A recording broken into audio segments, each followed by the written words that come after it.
What's the strangest item you find inside of a supercar while detailing it? Oh dear, there's been a fair few things. Some that I couldn't mention. Maybe a set of gold molars. Yeah. So, what about you? To be fair, I haven't found anything really weird in any of these supercars since I've been working on this stuff, but in general cars, you know what I mean, like pairs of knickers, tampons, you know, all that sort of weird stuff. I hope they weren't used, kid. No, I hope not. I didn't check, soon went up the Uber. Oh dear. What's the most unusual request you've received from a supercar owner regarding detailing his vehicle? Well, here I haven't got no experiences to say, but one of my previous customers when I was mobile valeting asked me to clean their home gym. Gym? Yeah, they paid me my full day rate for cleaning their gym out. So, what about you? I don't really know what to say on that. People just leave me to do what I do because they know they get the car back winter, so I haven't really had any strange requests, so to say. So, I don't know. They just tell you to take time and see if you can get certain scratches out, but that's all part of the service anyway, and that's what I do. So, as far as strange, I can't really answer that. I don't think I've really had a strange request, to be fair. If you could design your dream detailing workshop for supercars, what are the 3 must-have items you'd have?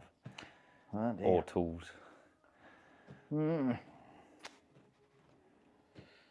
I suppose the ramp's one of the main ones.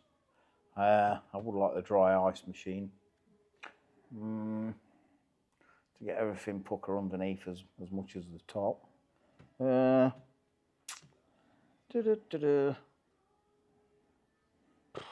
You just need good chemicals, don't you? You know. Yeah. So. Yeah, definitely. What about you? I'd say about the same, to be fair. Probably the dry ice machine. As messy as they might be, as we see on the results of that Porsche, the results are unbelievable. Yeah, it's well worth doing. Yeah, having the ramp is definitely a game changer. Yeah. Probably just a solid buffer as well, to be fair. I think if you've got a good buffer and you know your way around it, I think you're away, aren't you, really? So when I first started, buffers weren't even invented. Yeah. Everything was done by hand, you know? Exactly, You spent 2 hours on a panel with G3 compound. Then you moved on to T-cut of all things, and then you finished it with a hand gloss. But the finishes were equally on par. Yeah. It's just the time difference. Yeah. Know, yeah, totally. Yeah. You know, buffer just speeds everything up, right? Yep, indeed. Have you ever had to detail a supercar for a celebrity or a well-known figure? Any interesting stories you can share about I haven't got any, to be fair. I've not reached that point in the career for detailing yet, so I'm sure it will come. Yeah, maybe someday. Yeah. What about you? I've done a couple of Elton John's cars, various footballers' cars, David Suchet. Yeah, there's been a few over the years. Who's David Suchet? David Suchet, Poirot, the man who played Poirot. You never heard of Poirot either. Have you not? Oh, here we go. The youth of today.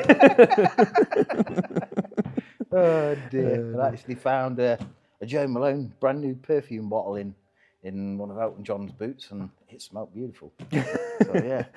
If you could detail any supercar from any point in history, which one would you choose and why? Oh dear.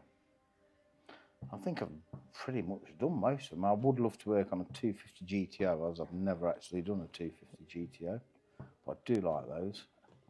But to be honest, everything over the years, I've pretty much cleaned everything that's worth cleaning. You know, Yeah.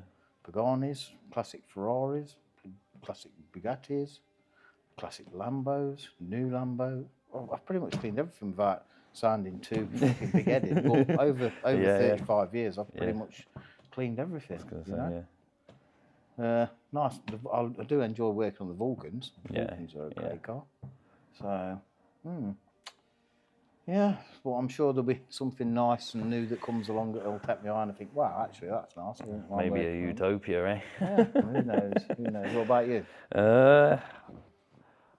I'd say probably an F40, just because I haven't worked on one yet, and I've never, you know what I mean, even touched one with a cloth as of yet, and obviously I've heard stories of what you said about the paintwork and everything. So I think it would be interesting to.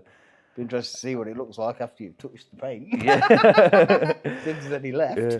I'm sure with you teaching me and your teachings, I should be all right. Yes, I've made Should be mistakes good. already for you. Ah, dear. Have you ever discovered a hidden feature or Easter egg in a supercar while detailing it?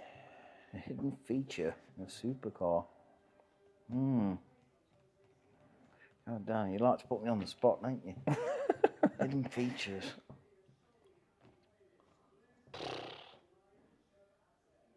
There should be loads floating about, shouldn't there?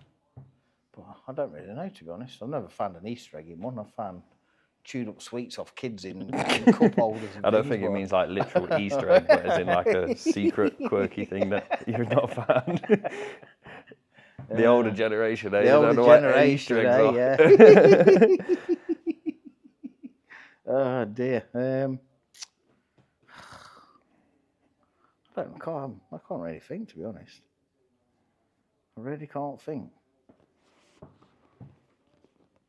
No. What about you? I'd say the only one really I could think of is the one on the Ram with the T-Rex eating the Velociraptor. Oh yeah, the picture obviously on sort the rocker cover. sending for Ford, aren't they? For the I Ford suppose. Raptor. Yeah. That's the only one really I can think of. Yeah. I suppose there's the gold-plated engine bay in the McLaren F1. That was quite special. Yeah.